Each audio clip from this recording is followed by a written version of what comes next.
The correspondence bias is the tendency to make a dispositional attribution when we should instead make a situational attribution.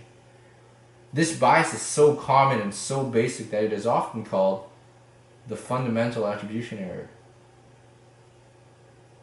It's interesting. Oh, fuck this shit.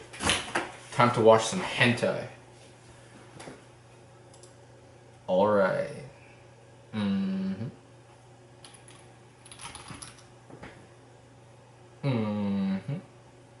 Hey YouTube, Strictly Broken here. And even though you see the title of the video, I want to preface this rant with a little story. So, on my 19th birthday, when I turned 19 in Canada, when you turn 19, it's the dreamy age. Because now you can go to a casino, you can go bar hopping, you can do anything. And the first thing I did on my 19th birthday was hit up the casino with some friends of mine. Something I wanted to do for a long time, just to see the vibe and ambiance, right? And I had a great run. This was last year. And after that experience, I went to casino like literally non-stop for like the entire summer. It was great, made a lot of money. A lot of what you guys can see going on now with projects of mine are funded through my casino earnings. It was a great time. And the game I played most proficiently and well, and like I played a lot of, was blackjack. And why I say well is because I had basic strategy memorized to a dot. Basic strategy is, you can look it up. Basically there are a certain set of things and guidances that you should always do when you play blackjack. And if you get it memorized, it improves your odds a little bit. If you just go by feeling all the time, you're gonna lose money, like for sure, 100%. Basic strategy, if you have it to a dot, you're still gonna lose money, but if you, it just makes it increases your percentages significantly, right? And so if you're on a streak of luck, you're gonna be making a lot more. And I'm not talking about myself at the table.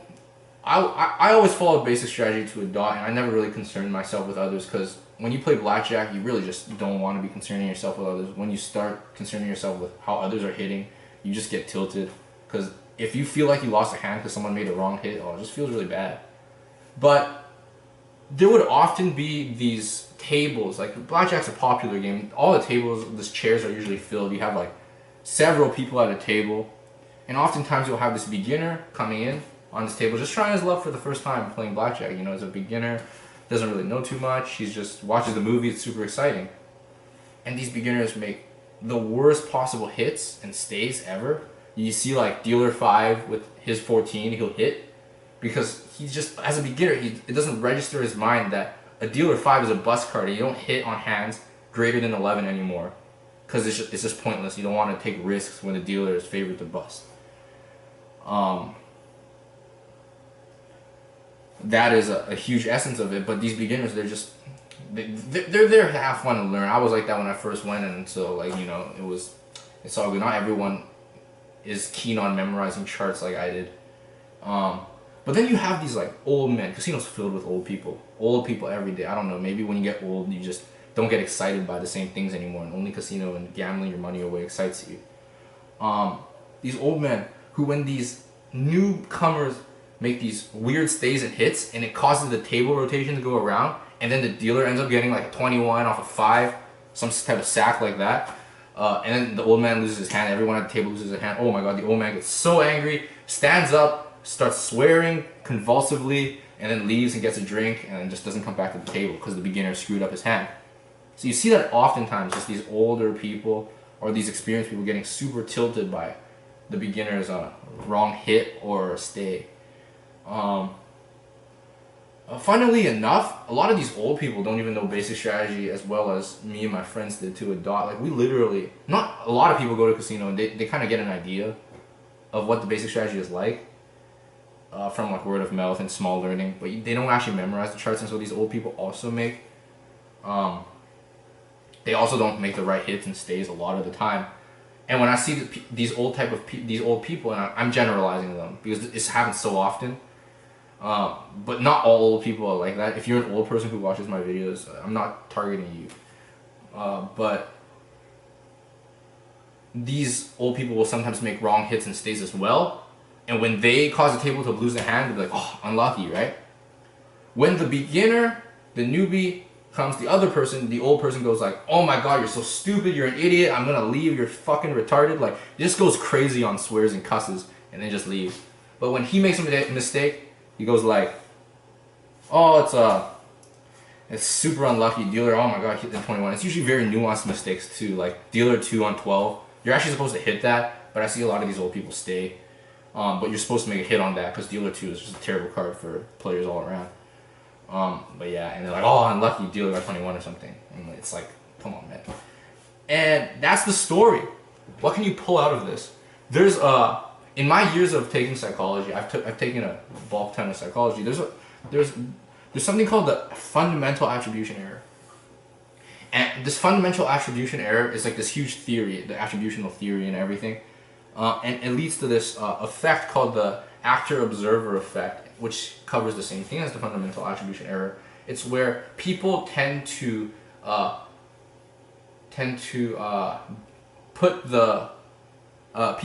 judge their own actions based on situational factors and the actions on others on dispositional factors. And what does that mean? Situational, word come up, is just your immediate environment, and your immediate environment includes aspects like luck. If luck is a concept, it's part of the situational factor, and it's just like luck, everything around you. So say like a meteor falls and blows up the casino table. That's a situational factor. Or like, and then dispositional factor is just anything internalized. So a good way to visualize this is situational is external and dispositional is internal. So internalized things are like blaming a person and his attributes, his personality, his skill level, anything about a person and that's internal about him is a dispositional factor. Why is this in psychology so, it's such a huge theory, right? In psychology, this is one of the leading, I think one of the leading like theories in behavioral and sociocultural like psychology. It's a lot of it is just attributional errors in the workplace, in social groups, anything. It's huge. The topic of attributional errors. It's because people make them all the time, and no one is a worse person for making attributional errors because we all make attributional errors. I've made a ton of attributional errors in my life, and all of you have. It's such a promising and leading theory in psychology that it's just like you can't just say I don't make attributional errors. Because like if you say that, like no one's gonna believe you because everyone does. But basically, in essence, how does this connect back to Weiss Schwarz? Because we're all here just to talk about Weiss Schwarz, not fucking casino and shit.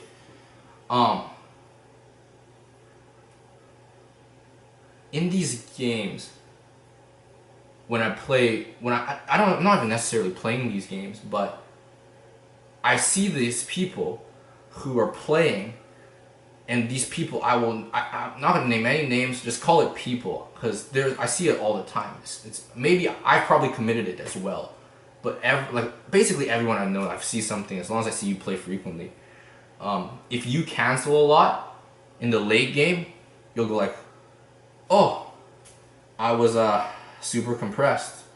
Or actually, on the flip side, let's look at it this way: if you don't cancel and just die in the late game, you'll be like, oh, I got so unlucky. I was favored to cancel.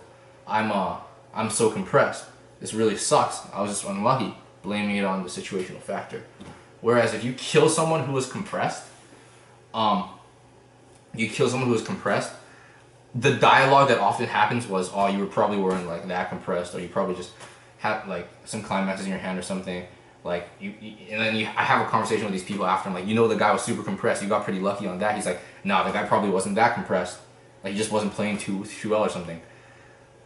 It may be true. You might be right, but this is still an attributional error. And a lot of the times, people are in an about equal compressed state. Give or take 5 to 10%, which is like actually not that. The number like 5 to 10% is like it's like significant numbers, but it's like in terms of like percentage to win, it's like is that 5 to 10% margin of error isn't huge, right? You can barely see that in like just a couple sample of games, you wouldn't even see a difference on a 5% margin of error, 5 to 10% margin of error. The flip side of attributional errors, and this is why I changed it a little bit. The flip side of it is also like when things go your way, you will blame it on dispositional factors. And when they go other people's way, you blame it on situational factors. So this is like flip side. When things are going bad, you blame your own things on situational, other people's on dispositional factors. But when things are positive for you, like upside, you'll be like, oh, it's me, and other people, oh, it's the environment. So for example, for the person who cancels a lot in the late game, say you're 3-5, say you're 3-4 going against 6 attacks off of TP Rins, for example, and you cancel 1-1, you cancel just all 6 attacks in a row, bam, bam, bam, bam, all canceled. I'm like, oh, dude, you got so lucky. And these people, players, maybe me, maybe someone else I know, maybe who knows, will be like, oh no, I'm just really compressed. You know, I deserve to cancel that. No one deserves to cancel 6 times in a row off lethals. Like it's just you're unfavored to live. If you're like 3-4 and they're going 3-3-3-3-3-3, like the percentage at the start of the attack phase is like super heavy. That heavily favored you die. You have to literally be like 8-16 for it not to be favored. Like if you're something like 8-25, you're still favored to die. Off of like one attack is favored to go through, at least. But then when other people cancel the same way, you're doing 6 attacks with TP Rin and they cancel 6, you're like, oh, the guy's got so freaking lucky. Oh my god, he's so lucky. What the heck? Fuck Weiss Schwarz. All luck game. I wish I could record people and compare. They'll see how silly it seems. Because I can see, and I probably seem silly too, because I make these errors, right? Everyone does. But if I could record some of the people I know who make these errors, which is like everyone basically, but not everyone I can see play as frequently as I do, I think they will also come to realize how silly they sound sometimes. Attributing positive things to dispositional factors in yourself and negative things to situational factors around you, and vice versa for like opponents. It's just super... The point of my rant here, it's super... I think it's super disrespectful, one, to say a person is not compressed and that's why they died. Like, we're all going to make attributional errors. I don't think it's avoidable. But the thing is, being aware of it is better than not being aware of it and just continuing on with your day-to-day Weiss Schwarz playing, blaming everyone on luck, blaming everyone's win on luck, blaming your wins on skill. You just seem like a doofus, right? You just seem like a complete, like, ignorant person. And that's just the complete truth from people that are watching in your social circle around you. Which is funny because everyone kind of sees other people, but they can't see themselves. But from knowing this type of stuff, from studying it all these years, I'm kind of aware. I'll still make these errors, but I'm aware that what I'm doing is not necessarily accurate. That it's kind of a fallacy in a sense, right? I think the best way to go about these things is to just... The best way to go about these things is to just, like, not comment too much on the luck skill portion. You can comment on plays, what play was made incorrectly, because those are concrete. Those are up for discussion. But when it comes down to, oh, you got lucky, or oh, you didn't get lucky, oh, I'm all skillful, you're no skill, blah blah blah. That type of discussion is just not needed to have, right? It's not beneficial. It doesn't contribute to anything positive. It just literally makes people salty, and it's super disrespectful to say someone is not compressed when they tried so hard all game to get compressed. Like, I'm not here saying, like, if your opponent had, like, 2 climaxes and 30 cards, that you shouldn't tell him he's not compressed, because that's, like, that person needs to work on improving his own skill at Weiss Schwarz. But when a decent player is playing against a decent player, anyone who knows how to build compression, knows how to play the game, having arguments on whether he should have canceled or not, whether you were lucky or not, just makes you seem super ignorant, because like you just actually are just like being really, I think the word is fallacious, which sounds like fellatio, but you know, you're not fellatio, you're fallacious. Yeah. Anyways, hope that video was clear. I'm trying to be clear with this point because it's a bit of a more conceptual point to do with psychology. But yeah. Definitely. At your locals, you know, just stay more aware. I honestly think so. Committing these fallacies is just these like attributional errors. Like, I'm taught, like I'm a business student right now, and what I'm being taught is that like in terms of like human resource management, like you really don't want to be making these attribution errors in the workplace. It's super like, it's even like an ethical problem in the workplace to, as like a leader in the business, to be making these attributional errors on people, right? So you definitely don't want to be making these attributional errors on your friends. It just makes the playing environment significantly less fun. And yeah, that's all I got to say for today. Check out the website, Strictly Broken TCG. Check out strictlybrokentcg.com, Facebook page, facebook.com/strictlybroken, Twitter page, I don't know what the Twitter is, but it'll be in the description. And yeah, Strictly Broken. Check out the YouTube too. Subscribe, drop a like, leave a comment. Love you guys. Strictly Broken signing off. Peace. See you guys next time.